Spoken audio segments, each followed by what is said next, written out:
बहादुर आत्माओं, दुष्ट दृष्टा कहानियों में आपका स्वागत है, जहां अंधकार छाया रहता है और अज्ञात से फुसफुसाहटें आती हैं।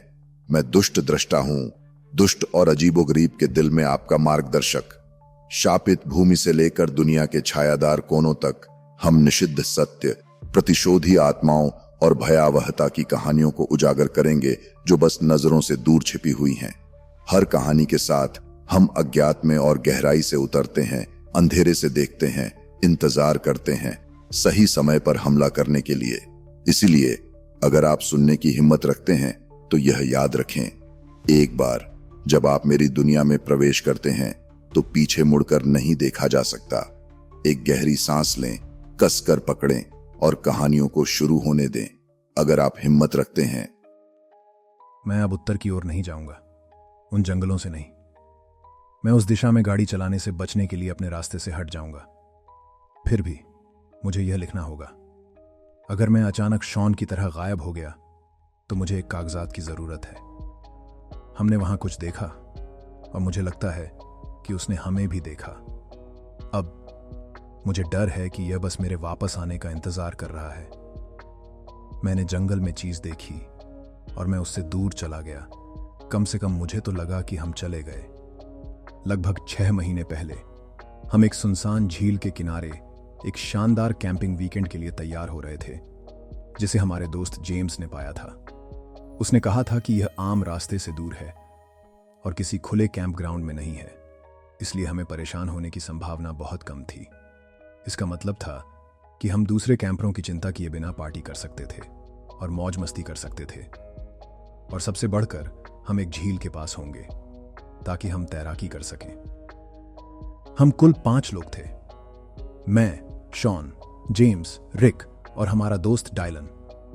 हम अपने कैंपिंग गियर के साथ 2 कारों में सवार हो गए और उत्तर की ओर यात्रा शुरू की। यह लगभग 3 घंटे का सफर था और जेम्स ने अधिकांश समय कैंप साइट के बारे में बात करते हुए बिताया। हमें बताया कि झील के किनारे कैंप करना कितना शानदार होगा और हम बहुत बढ़िया समय बिताने वाले हैं। मैं लंबे समय से कुछ करने के लिए इतना उत्साहित नहीं था। मैं अपने कुछ करीबी दोस्तों के साथ आराम करने के मौके का इंतजार कर रहा था। सड़क हमें हमारे कैंप साइट तक नहीं ले गई और कोई रास्ता भी नहीं था, लेकिन जेम्स इस बात पर अड़े रहे कि हम सही जगह पर हैं। इसीलिए हमने अपना सामान इकट्ठा किया और जंगल के रास्ते साइट की ओर बढ़ते हुए उनका अनुसरण किया। तब हमने पहली बार महसूस किया कि चीजें गलत हो सकती हैं। जब हम जंगल से होकर यात्रा कर रहे थे तो मैंने डायलन को पीछे से हमें पुकारते हुए सुना था। जब हम पीछे मुड़े तो हमने देखा कि वह एक सड़ा हुआ पुराना साइन बोर्ड पकड़े हुए था। उस पर लिखा था, इससे बात मत करो। उसने पुरानी चीज को घूरते हुए कहा, यह भी काफी पुराना लग रहा है। शायद यह पुराने बसने वालों की गंदगी का टुकड़ा हो। संभवतः यह बहुत समय पहले किसी पागल आदमी की बकवास है। सुना है कि 1900 के दशक की शुरुआत में इन इलाकों में पंथ हुआ करते थे, रिक ने जवाब दिया। अच्छा, पंथ, मैंने आंखें घुमाते हुए कहा। दोस्तों, यहां कोई पंथ नहीं है। मैं यहां कई बार आ चुका हूं और कभी भी किसी अजीब चीज से नहीं मिला। शायद एक बार पहाड़ी शेर के करीब गया था, लेकिन अगर आप उन्हें अकेला छोड़ देंगे तो वे आपके साथ खिलवाड़ नहीं करेंगे। जेम्स को इस बातचीत से कोई मजा नहीं आया। यह संकेत स्पष्ट रूप से पुराना है। हम यहां बैठकर अगले 6 घंटों तक इस बारे में अटकलें लगा सकते हैं कि यह किस बारे में था, और हम कैंपसाइट के और करीब नहीं जाएंगे, या हम इसे वहीं छोड़ सकते हैं जहां हमने इसे पाया था, और इस बात की चिंता नहीं करेंगे कि लकड़ी का कोई पुराना टुकड़ा क्या कह रहा है। हम सभी सहमत थे कि यह संकेत थोड़ा मूर्खतापूर्ण था। शायद यह कोई पुराना हैलोवीन निर्देश था या यहां शूट की गई किसी पुरानी फिल्म का अवशेष था। हम में से किसी ने भी नहीं सोचा था कि यह किसी तरह की गुप्त चेतावनी है। चेतावनियां सीधी होनी चाहिए। अरे, अगर तुम इस चीज से बात करोगे तो यह तुम्हारी आंखें खा जाएंगी, या कुछ इसी तरह की। सिर्फ इससे बात मत करो नहीं।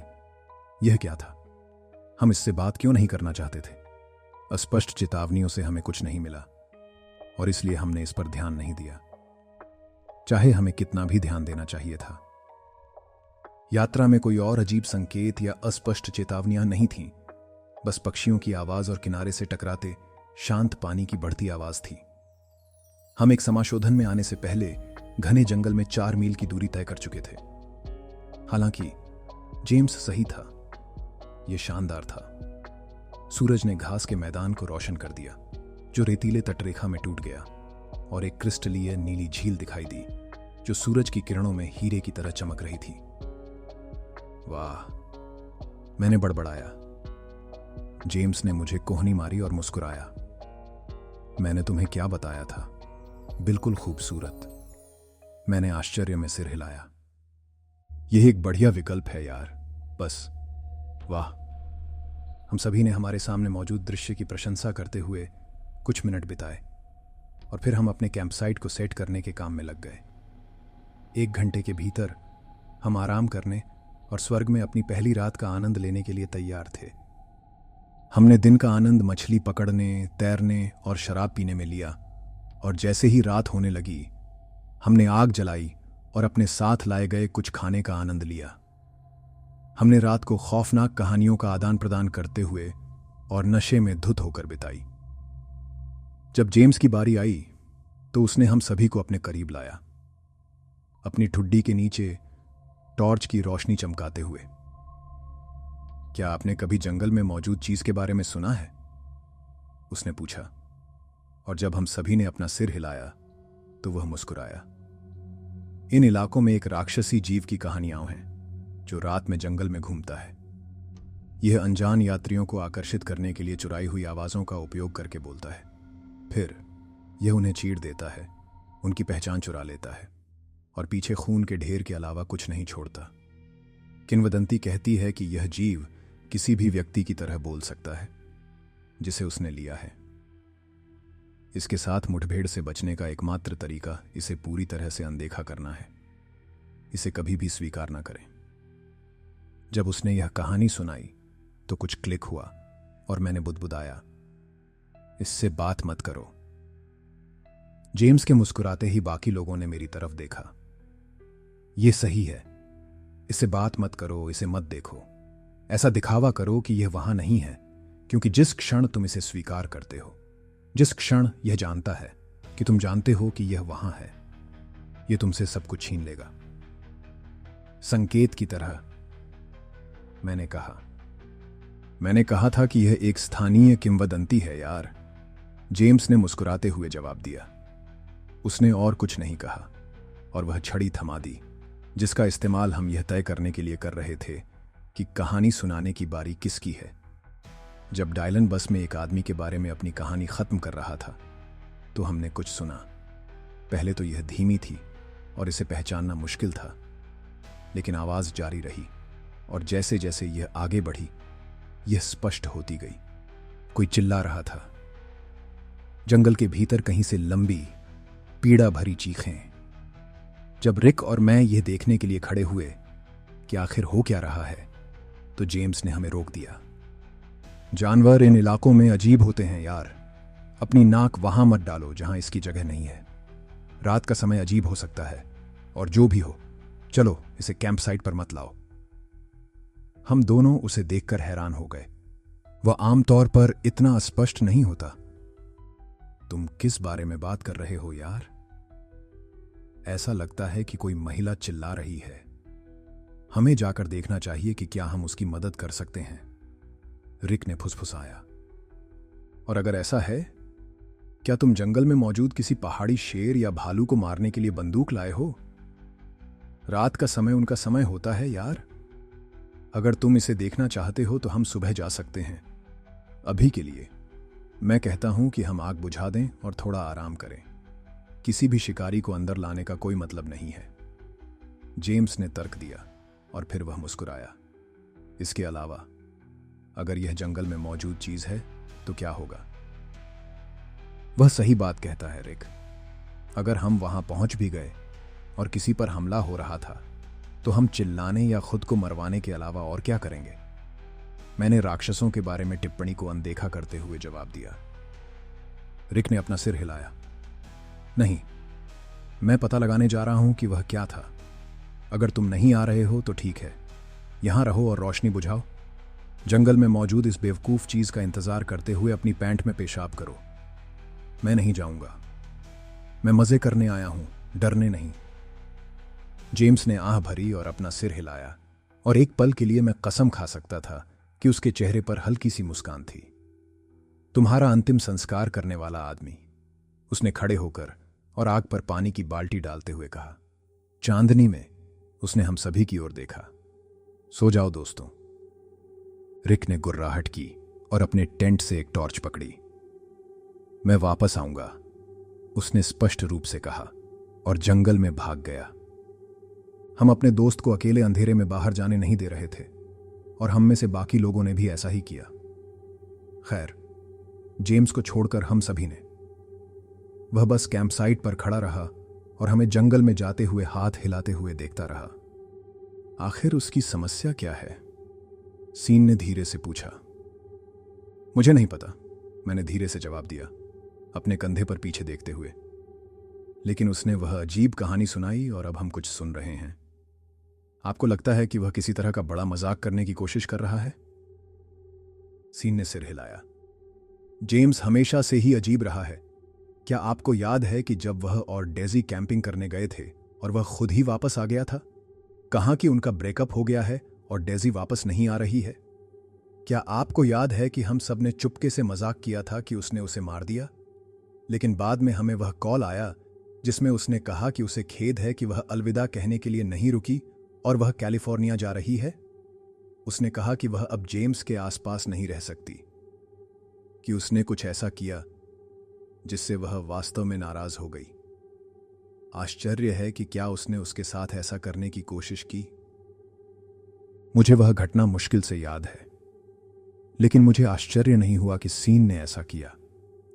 वह और डेजी हमेशा बहुत करीब थे, और वह बहुत परेशान रहा होगा कि वह जो हुआ उसके बारे में बात करने के लिए नहीं आई।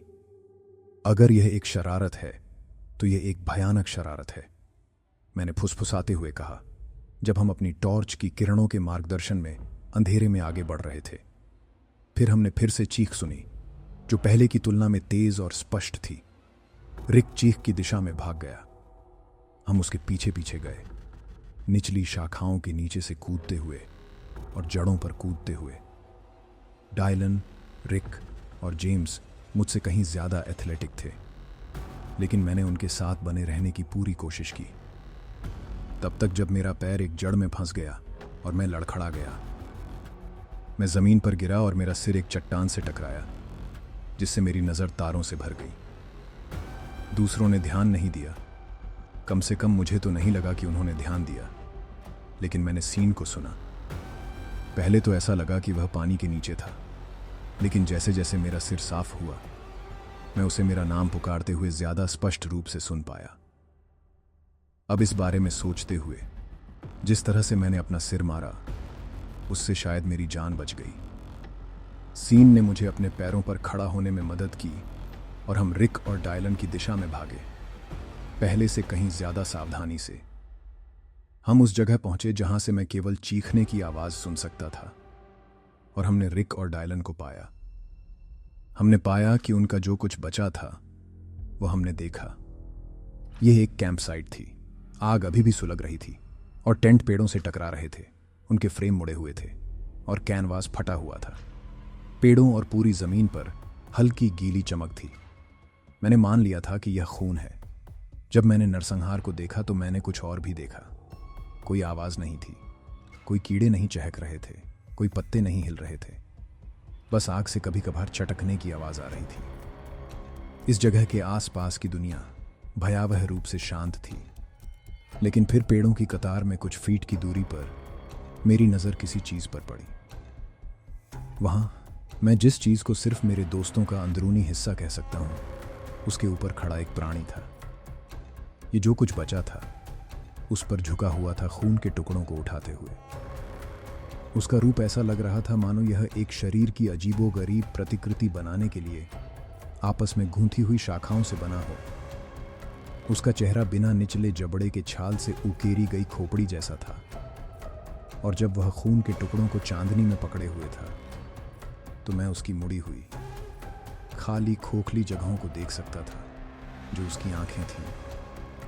मैं उस चीज़ को देखकर चीखना चाहता था, लेकिन सीन का हाथ तेजी से मेरे कंधे पर आया और मुझे दूर खींचने लगा। टूटती हुई टहनी शायद सबसे तेज आवाज़ थी जो मैंने कभी सुनी थी। उस प्राणी की आंखें पेड़ों पर चली गईं और उसने बिना मुंह के बोलते हुए देखा। अरे, वह कौन है? वहां कौन है? सीन? उसने रिक की आवाज में कहा। अरे भाई, सब ठीक है, जल्दी से यहां आओ, मेरे पास कुछ है जो मैं तुम्हें दिखाना चाहता हूं। भागो, सीन फुसफुसाया, कार की तरफ भागो। मैंने देखा कि सीन ने पूरी तरह से पलटकर भागना शुरू कर दिया और मैं भी उसके पीछे पीछे चल पड़ा। हम जंगल के अंधेरे में भागे। हम दोनों ने सड़क की दिशा मान ली थी। शाखाएं मेरी खुली त्वचा पर मार रही थीं, मेरे मांस को खरोंच रही थीं और चीर रही थीं, जबकि मैं कल्पना कर रहा था कि उस चीज की पंजे जैसी शाखाएं मेरे साथ क्या करेंगी। मेरी छाती जल रही थी और मैं अपने कंधे पर एक नजर डालते हुए उखड़ रहा था। काश मैंने ऐसा न किया होता। वह चुपचाप हमारा पीछा कर रहा था। वह हमारे पीछे चारों पैरों पर दौड़ रहा था, लेकिन उसके कदमों की आवाज नहीं आ रही थी। भागो मत यार, अरे सब ठीक हो जाएगा, उसने डायलन की आवाज में हमें पुकारा। मैंने अपना ध्यान वापस अंधेरे में केंद्रित करते हुए कर्कश आवाज में कहा, अपनी जलती हुई मांसपेशियों को किनारे पर धकेल दिया। मैं गिरना चाहता था, मेरा हर अंग चिल्ला रहा था कि बस हार मान लो और इस चीज को मुझे ले जाने दो, लेकिन मैं आगे बढ़ा। मुझे पेड़ों की कतार में एक दरार दिखाई दी। आओ खेलो, आओ हमारे साथ रहो, एक बच्चे की आवाज ने मुझे पुकारा। इतना कायर मत बनो। यह एक महिला की आवाज थी जो थोड़ी जानी पहचानी थी। मैं पेड़ों की कतार से बाहर निकला और अपनी कार का दरवाजा खोला। सीन यात्री की सीट पर बैठ गया। मैंने इंजन चालू किया, तभी पेड़ की कतार से वह चीज बाहर निकली। उसने अपने एक खुरदुरे पंजे को गुस्से से उठाया और मेरी कार के दरवाजे पर वार किया। गाड़ी चरमरा उठी, स्टील धंस गया और उसके पंजे धातु को चीर गए, लेकिन दरवाजा वहीं रहा। मैंने गैस पर जोर लगाया और तेजी से भाग गया। वह प्राणी हताशा में दहाड़ रहा था। हजारों आवाजें गुस्से में चिल्ला रही थीं, नहीं, वापस आओ और हमारा हिस्सा बनो। मैं अपनी कार जितनी तेजी से जा सकती थी उतनी तेजी से हाईवे पर भागा। एड्रेनालाइन मुझे आगे की ओर धकेल रहा था। जब भी मैं शीशे में देखता तो मुझे लगता कि वह चीज पीछे आ रही है, लेकिन ऐसा नहीं था। मैं तेजी से निकटतम शहर की ओर भागा और हम तुरंत पुलिस के पास गए। हमें उम्मीद नहीं थी कि वे हमारी बात पर यकीन करेंगे, लेकिन उन्होंने हमारी और मेरी कार की तरफ एक नजर डाली और मुझसे कहा कि वे सुबह सबसे पहले देखेंगे, क्योंकि आधी रात को जंगल में झांकना खतरनाक था। हम उन्हें पहले जाने के लिए मनाने के लिए कुछ नहीं कर सकते थे। वे सुबह जाने के लिए अड़े हुए थे। उनका दावा था कि यह सभी के लिए सुरक्षित होगा। क्या उन्हें पता था? क्या उन्हें थिंग के बारे में पता था? अगली सुबह अधिकारियों का एक दल उस जगह की जांच करने के लिए निकल गया जिसका हमने वर्णन किया था। वे दोपहर में देर से लौटे। उनके चेहरों पर एक उदासी थी, जैसे उन्होंने कुछ भयानक देखा हो। उन्होंने हमें उस कैंपसाइट के बारे में बताया जो हमने पाया था और सारे खून के बारे में। उन्होंने इसे जानवरों के हमले के रूप में बताया। दावा किया कि कोई भी इंसान इस तरह का नुकसान नहीं कर सकता। जब हमने जेम्स के बारे में पूछा तो वे सभी एक दूसरे को देखने लगे और अपना सिर हिला दिया। उन्हें उसका कोई निशान नहीं मिला और उसकी कार गायब थी। वे केवल इसलिए पता लगा पाए कि हम कहां थे क्योंकि वहां पर स्किड मार्क और पेड़ों की कतार को नुकसान पहुंचा था। मेरे सिर की जांच के लिए डॉक्टर से जांच करवाने के बाद हम घर चले आए। मैंने खुद से कसम खाई कि मैं वहां कभी नहीं जाऊंगा, कि जो भी चीज है उसका अपना क्षेत्र हो सकता है। हालांकि सीन अलग था। उसने मुझसे कहा कि वह जेम्स को ढूंढने जा रहा है। उसने कहा कि वह यह पता लगाने जा रहा है कि जेम्स को इस चीज के बारे में इतना कुछ क्यों पता था और वह हमें वहां क्यों लाया था। 2 महीने पहले सीन ने मुझे फोन किया और बताया कि उसे जेम्स से एक संदेश मिला है। उसने कहा कि जेम्स ने उससे कहा कि वह उससे उस जगह पर बात करने आ सकता है जहां से यह सब शुरू हुआ था। मैंने उससे वहां न जाने की विनती की, उसे उस जगह से दूर रहने की विनती की, लेकिन उसने मुझसे कहा कि वह जेम्स और उसके द्वारा किए गए हर काम को उजागर करने जा रहा है। यह 2 महीने पहले की बात है और मैंने सीन से फिर कभी बात नहीं की। पिछले हफ्ते तक नहीं, जब मुझे एक मैनिला लिफाफा मिला जिसमें उसके द्वारा बनाई गई रिकॉर्डिंग का संग्रह था। वहां एक नोट था, लेकिन उसमें केवल एक ही बात लिखी थी। देखो, सुनो।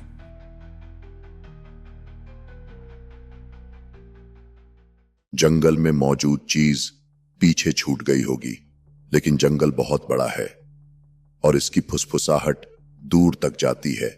जब तक हम फिर से न मिलें, प्यारे दर्शकों, मेरी चेतावनी पर ध्यान दें, कभी भी प्रकाश की सुरक्षा से बहुत दूर न जाइए।